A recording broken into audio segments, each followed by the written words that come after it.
Episode opening സീനിലാണെങ്കിൽ നമ്മുടെ Luffy അവനാണെങ്കിൽ ആ ബുള്ളിന്റെ മേലെ അങ്ങനെ കുതിച്ചു പാഞ്ഞു വരികയാണ്. ലൂഫിയുടെ ഒരേ ഒരു ലക്ഷ്യം അത് ഡോഫ്ലമിംഗോയെ തകർക്കുക എന്നത് മാത്രമാണ്. അപ്പൊ ദൂരത്തായിട്ട് ഡോഫ്ലമിംഗോയുടെ ഒരു പറ്റം ഡൂക്ലി സോൾജേഴ്സ് അവരാണെങ്കിൽ ലൂഫിയെയും ആ ബുള്ളിനെയും അങ്ങനെ എയിം വെച്ച് നിൽക്കും. അവരാണെങ്കിൽ ഒരു സെക്കൻഡ് ആ ബുള്ളിനെ കണ്ട് ഷോക്കാവും. അതൊരു ലെജൻഡറി ബുള്ളാണ്. അത് മത്സരത്തിൽ പാർട്ടിസിപ്പേറ്റ് ചെയ്ത പവർഫുൾ ആയിട്ടുള്ള ഒരു ബുള്ളാണ്. അതിനെ എങ്ങനെ ലൂഫി കൺട്രോൾ ചെയ്തു? ഇവൻ ഇത്രയൊക്കെ പവർ ഉണ്ടോ? നമ്മളെ കൊണ്ട് ഒരിക്കലും ലൂഫിയെയോ ആ ബുള്ളിനെയോ തടയാനാവില്ല. പക്ഷേ നമുക്ക് വേറെ വഴിയില്ല, അവർ അറ്റാക്ക് ചെയ്തേ പറ്റൂ.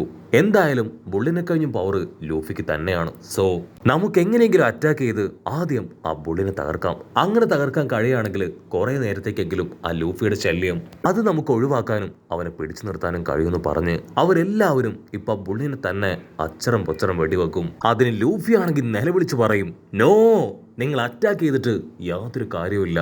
എന്നെയും എന്റെ ബുള്ളിനെയും നിങ്ങൾക്കൊന്നും ചെയ്യാൻ കഴിയില്ല എന്ന് പറഞ്ഞ് ലൂഫി ആണെങ്കിൽ ആ ബുള്ളിനെ ഉപയോഗിച്ച് അവരെ അറ്റാക്ക് ചെയ്യാണ്. ബുള്ളാണെങ്കിൽ ഡിസ്കോ പോസിലൊക്കെ എടുത്തു ചാടിയും അതിന്റെ മറിഞ്ഞും അതിന്റെ കാലും കൈയൊക്കെ വെച്ച് ഓരോരോ വില്ലന്മാരൊക്കെ ആയിട്ട് അങ്ങനെ ചവിട്ടി തെറിപ്പിക്കും. ബാക്കിയുള്ളവരാണെങ്കിൽ ആ ബുള്ളിന്റെ അറ്റാക്ക് കണ്ട് 100-110 അവിടുന്ന് ഓടി രക്ഷപ്പെടുകയാണ്. അപ്പോഴായിരിക്കും ദൂരത്തായിട്ട് ആരോ ഒരാള് പൊടിയൊക്കെ പറപ്പിച്ച് ആ വില്ലന്മാരെ അറ്റാക്ക് ചെയ്യുന്നതായിട്ട് ലൂഫി കാണുക. അത് മറ്റാരുമല്ല, നമ്മുടെ ചുന്ദരം പൈറട്ട്. അവന്റെ മനസ്സിലെ ലക്ഷ്യം അത് ഡോഫ്ലമിംഗോയെ കൊന്ന് ലൂഫിയോടുള്ള കടമ അത് വീട്ടുക. അതിനപ്പുറമായിട്ട് അവന് ഫേമസ് ആവണം. ആ 2 ലക്ഷ്യത്തെ തുടർന്നാണ് അവൻ ആ വില്ലന്മാരെ മുഴുവനെയും തല്ലി തല്ലി കൊല്ലുന്നത്. ലൂഫി ആണെങ്കിൽ അവന്റെ അടിയിടിയൊക്കെ കണ്ട് ഒരു സെക്കൻഡ് ഷോക്കാവും. വാവ്, ഇവന്റെ പവർ ശരിക്കും സൂപ്പറാണ്. സുന്ദരം പൈറട്ട് ആണെങ്കിൽ മൈക്കിലൂടെ വിളിച്ചു പറയും, ലൂഫി ഞാൻ തന്നെ ആ ഡോഫ്ലമിംഗോയെ കൊല്ലുമെന്ന്. അത് കേൾക്കുമ്പോൾ ലൂഫിക്ക് കുറച്ച് അസൂയം ദേഷ്യമൊക്കെ തോന്നും. അവൻ ആ ബുള്ളിനോട് നല്ല സ്പീഡിൽ മുൻപോട്ടേക്ക് കുതിച്ചു പായാൻ പറയും. മറ്റൊരു ഭാഗത്ത് ഹൈറുദ്ദീൻ അവനും അവനെ കൊണ്ട് പറ്റും പോലെ ഡോഫ്ലമിംഗോയുടെ വില്ലന്മാരെ എല്ലാവരെയും തല്ലി തല്ലി കൊല്ലുകയാണ്. ലൂഫിക്ക് മനസ്സിലാവും അവന് മുൻപേ ബാക്കി എല്ലാവരും അവിടെ എത്തിയെന്ന്. അങ്ങനെ ഓരോരുത്തരായിട്ട് അവിടേക്ക് വന്ന് ഫൈറ്റ് ചെയ്തുകൊണ്ടേ ഇരിക്കുകയാണ്. ആക്ച്വലി ഇവർക്ക് ആർക്കും ഡോഫ്ലമിംഗോയുടെ റിയൽ പവർ എന്താണെന്ന് അറിയില്ല. വില്ലന്മാരാണെങ്കിൽ മെയിൻലി ലൂഫിയെ തന്നെയാണ് എയിം ചെയ്തിരിക്കുന്നത്. അവര് ബുള്ളിനെയും ലൂഫിയെയും നിർത്താതെ ഷൂട്ട് ചെയ്യും. ബുള്ളാണെങ്കിൽ ആ ബുള്ളറ്റ്സിൽ ഒന്നും പെടാതെ എടുത്തു ചാടി മുൻപോട്ടേക്ക് പോവും. ലൂഫി അവനവന്റെ പവർ ഉപയോഗിച്ച് അറഞ്ചം പുറഞ്ചം അവറ്റകളെ ഇട്ടിച്ച് തെറിപ്പിക്കും.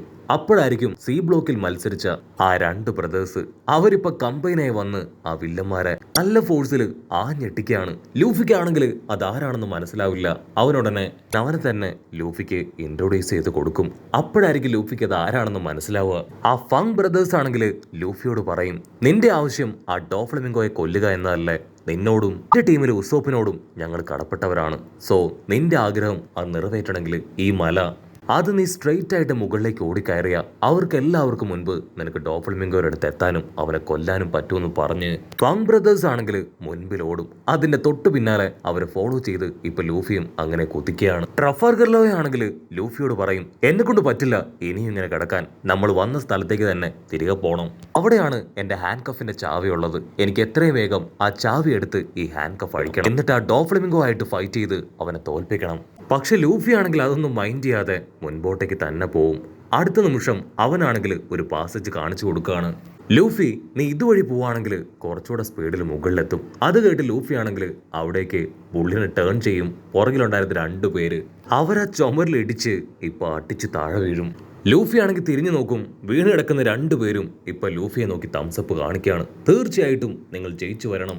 അതിന് ലൂഫി ഓക്കെ പറഞ്ഞ് അവൻ ആ ഫ്ലവർ ഹിൽ ലക്ഷ്യമാക്കി എടുത്ത് ചാടിപ്പോവും. അപ്പോഴായിരിക്കും റോബിൻ അവനെ കോണ്ടാക്ട് ചെയ്യുക. ഞാൻ റോബിനാണ്, ഞങ്ങൾ ഇപ്പോഴും അതേ സ്ഥലത്ത് തന്നെ സ്റ്റക്കായി നിൽക്കുകയാണ്. വയലറ്റ് ആണെങ്കിൽ ഹാൻഡ് കഫിന്റെ കീ കിട്ടിയ കാര്യം ലൂഫിയോട് പറയും. ഞങ്ങൾ അതുമായിട്ട് ആ ഫ്ലവർ ഫീൽഡിലേക്ക് വരാം. അവിടെ വെച്ച് നമുക്ക് എല്ലാവർക്കും കണ്ടുമുട്ടാന്ന് പറഞ്ഞ് അവർ 2 ടീമും ഇപ്പോൾ ഒരു ഡീലിലേക്ക് വരും. കട്ട് ചെയ്ത ആ ബ്രദേഴ്സിനെ കാണിക്കും. അവനാണെങ്കിൽ അങ്ങനെ സ്റ്റൈലായിട്ട് നിന്ന് ലൂഫിയെ കടത്തിവിട്ട ആ പാസേജിലേക്ക് നോക്കുകയാണ്.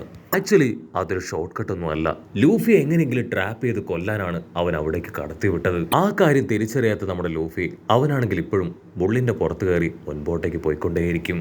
അങ്ങനെ സൂം ഔട്ട് ചെയ്ത നമ്മുടെ ആൾക്കാർ ദൂരത്തേക്ക് നോക്കും. അത് മറ്റാരുമല്ല, ആ ലിറ്റിൽ പീപ്പിളിന്റെ എയർലൈൻസ് മഞ്ഞ ബീസും പിങ്ക് ബീസും അവറ്റകളാണെങ്കിൽ ഇപ്പൊ അവിടേക്ക് പറന്നു വരും. ലിയോ പറയും, നിങ്ങൾ ആരും പേടിക്കേണ്ട ആവശ്യമില്ല, നിങ്ങളെ സിമ്പിൾ ആയിട്ട് ഞങ്ങൾ ആ ഒരു ഹില്ലിന്റെ അടുത്തേക്ക് എത്തിക്കും. ഈ ഒരു കയറിൽ നിങ്ങൾ ടൈറ്റ് ആയിട്ട് പിടിച്ചാൽ മതി. റബേക്കയ്ക്കാണെങ്കിൽ അത് കാണുമ്പോൾ കുറച്ച് പേടിയാവും. അയ്യോ വേണ്ട വേണ്ട, ഇതിന്റെ ഒന്നും ആവശ്യമില്ല, ഞങ്ങൾ എങ്ങനെയെങ്കിലും എൻട്രൻസ് വഴി സ്പീഡിൽ ഓടി അതിന് മുകളിലേക്ക് പോയിക്കോളാം. ഇത് വലിയ റിസ്ക് ആണ്, ഇവറ്റകൾക്ക് ഞങ്ങളെ ചുമക്കാനാവില്ല. പക്ഷെ ലിയോ ആണെങ്കിൽ അതിന് സമ്മതിക്കില്ല. നിങ്ങൾ ഞാൻ പറയുന്നത് കേൾക്ക്, ഈ ഒരു ചരടില് നിങ്ങൾ പിടിച്ചാൽ മതി, നിങ്ങൾ പറഞ്ഞത് ശരിയാണ്, ഞങ്ങളെല്ലാവരും ചെറിയ ആൾക്കാർ തന്നെയാണ്, പക്ഷെ ഞങ്ങളുടെ കയ്യിൽ ഒരു പ്ലാൻ ഉണ്ടെന്ന് പറയും.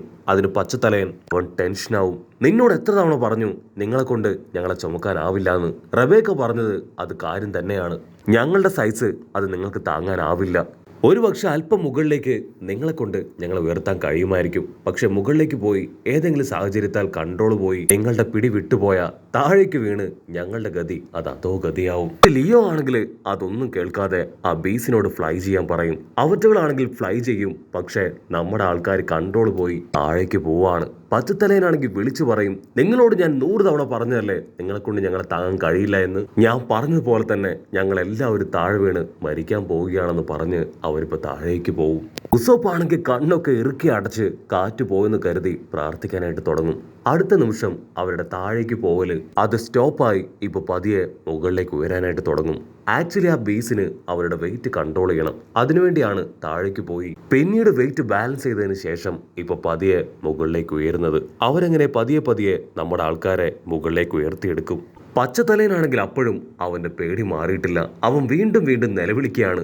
ലിയോ അവനോട് പറയും, താഴെയുള്ള ആ റൂഫ് ടോപ്പ് കണ്ടില്ലേ, ബേസ് ലൈറ്റ് ആയിട്ട് നിന്നെ അവിടേക്ക് ലാൻഡ് ചെയ്യിപ്പിക്കും, അതുവഴി ഓടി നീ വീണ്ടും ഫ്ലൈ ചെയ്യണം. അത് കേട്ട് പച്ചത്തലയൻ ഇപ്പോ റൂഫ് ടോപ്പിലേക്ക് ലാൻഡായി മുകളിലൂടെ അല്പദൂരം ഓടി വീണ്ടും ഫ്ലൈ ചെയ്യാണ്. പുറകിലുള്ള ആൾക്കാരും അത് തന്നെ ഫോളോ ചെയ്ത് അവർ മുൻപോട്ടേക്ക് ഫ്ലൈ ചെയ്ത് പോകും. ഇപ്പൊ നമ്മുടെ ആൾക്കാർക്കാണെങ്കിൽ കുറച്ച് കോൺഫിഡൻസ് ഒക്കെ ആയി. അങ്ങനെ ഓടി വന്ന് ഫ്ലൈ ചെയ്ത് ഈ ഒരു ലെവലിലായിരിക്കും അവർ ചാടി ചാടി പോവുക. ഒരു പിക്കാശിലയുടെ മുകളിലൂടെ വേണം അവർക്ക് പാലസിന്റെ ഭാഗത്തേക്ക് പോകാനായിട്ട്. നമ്മുടെ ആൾക്കാരുടെ ഭീതിയൊക്കെ മാറി ഇപ്പൊ പതിയെ അവരുടെ മുഖത്ത് പുഞ്ചിരി വിടരാണ്. അതേസമയം ഇവിടെ ഫ്രാങ്കി അവനാണെങ്കിൽ ആ പിങ്ക് വില്ലനുമായിട്ട് പൊരിഞ്ഞ അട്ടയിടി ബഹളം. പിങ്ക് വില്ലൻ മണ്ണിനടിയിലൂടെ സ്വിമ്മൊക്കെ ചെയ്തു വന്ന് ഫ്രാങ്കിയുടെ കൈയും കാലും ഒക്കെ ഒരുപോലെ അങ്ങനെ ലോക്ക് ചെയ്യാണ്. അതിനുശേഷം ഫ്രാങ്കിയെ തൂക്കിയെടുത്ത് അച്ചരം പൊച്ചറം നിലത്തടിക്കും. ഫ്രാങ്കി ആണെങ്കിൽ ഒരു വിധത്തില് അവന്റെ കൈയൊക്കെ റിലീസ് ചെയ്ത് ഇപ്പൊ എങ്ങനെയൊക്കെയോ അവന്റെ കയ്യിൽ നിന്ന് രക്ഷപ്പെടും. എന്നിട്ട് വീണ്ടും പിങ്ക് വില്ലനെ വെല്ലുവിളിക്കും. ഇപ്പൊ ലോങ് ഷോട്ടിലായിട്ട് നമ്മുടെ ലിറ്റിൽ പീപ്പിൾസ് അവരാണെങ്കിൽ ഫ്രാങ്കിയുടെ ഫൈറ്റ് കണ്ട് എന്തൊക്കെയോ പ്ലാൻ ചെയ്ത് നിൽക്കുകയാണ്. മറ്റൊരു ഭാഗത്ത് ഓറോ അവനാണെങ്കിൽ നിർത്താതെ ആ ഒരു പിക്ക വില്ലനുമായിട്ട് പൊരിഞ്ഞ അട്ടയിടി ബഹളം. പിക്കയാണെങ്കിൽ നിർത്താതെ അവന്റെ ഫീമെയിൽ വോയിസിൽ സോറയെ വെല്ലുവിളിക്കുകയാണ്. അതിന് സോറോ ആണെങ്കിൽ അവനെ കളിയാക്കി പൊറഞ്ച് അറ്റാക്ക് ചെയ്യും. പിക്കയുടെ ഓരോ അറ്റാക്കും നമ്മുടെ സോറോ അവൻ ഈസി ആയിട്ട് ബ്ലോക്ക് ചെയ്ത് അവനെ തിരികെ അടിക്കുകയാണ്. പിക്കയ്ക്കാണെങ്കിൽ സോറോ അവനെ കളിയാക്കുന്നത് കേൾക്കുമ്പോൾ ചത്താ മതിയെന്നാവും. അവൻ ഒരു വിധത്തില് ഇപ്പൊ സോറോയായിട്ട് പിടിച്ചു നിൽക്കും. പിക്കയാണെങ്കിൽ ഞൊടിയിടയില് ഇപ്പൊ കല്ലായി മാറും. സോറോയ്ക്ക് മനസ്സിലാവും ഇതവന്റെ ട്രിക്കാണെന്ന്. റിയൽ പിക്കയെ കണ്ടെത്തി സോറോ അവന് നേരെ ഓടും. അതേസമയം ആ ബ്രദേഴ്സ് വില്ലന്മാര് അവരാണെങ്കിൽ ലൂഫി അറ്റാക്ക് ചെയ്യാൻ റെഡി ആയിട്ട് നിൽക്കുമ്പോഴായിരിക്കും ആരോ ഒരാള് ഇപ്പൊ അവരെ അറ്റാക്ക് ചെയ്യുക. അവിടുന്ന് അങ്ങനെ കട്ട് ചെയ്ത് ലൂഫിയെ കാണിക്കും. അവരാണെങ്കിൽ ഒരുപാട് ദൂരം മുൻപോട്ടേക്ക് പോയി കഴിഞ്ഞു. മാത്രമല്ല ഇപ്പൊ അവര് പോകുന്നത് വെള്ളത്തിലൂടെയാണ്. ട്രഫാൽഗറിലേക്ക് മനസ്സിലാവും അവർക്ക് പോവേണ്ടത് മുകളിലേക്കാണ്, പക്ഷേ ഇപ്പൊ അവര് പോകുന്നത് അത് താഴേക്കാണ്. ട്രഫാൽഗറിലോ ഇപ്പൊ ലൂഫിയോട് ബോട്ടിനെ സ്റ്റോപ്പ് ചെയ്യാൻ പറയുന്ന അതേസമയം അവരുടെ തൊട്ട് മുൻപിൽ നിന്ന് ആരുടെ ഒരാളുടെ ശബ്ദം കേൾക്കും. അവർ തിരിഞ്ഞു നോക്കും. അത് മറ്റാരുമല്ല, സാക്ഷാൽ ഡോഫ്ലമിംഗോ. നിങ്ങൾ കരുതും പോലെ ഇത് ഷോർട്ട് കട്ടൊന്നുമല്ല, ഇതൊരു ഡെഡ് എൻഡ് ആണെന്ന് പറഞ്ഞ് അവനങ്ങനെ പൊട്ടിച്ചിരിക്കുന്നതോട് കൂടെ ഈ ഒരു എപ്പിസോഡും അവസാനിക്കുന്നു. എപ്പിസോഡ് ഇഷ്ടപ്പെടുകയാണെങ്കിൽ തീർച്ചയായിട്ടും ലൈക്ക് ചെയ്യാനും കമന്റ് ചെയ്യാനും ഷെയർ ചെയ്യാനും മറക്കല്ലേ. അടുത്തൊരു അടിപൊളി എപ്പിസോഡുമായിട്ട് കാണുന്നവരെ it's me with Mallu episode.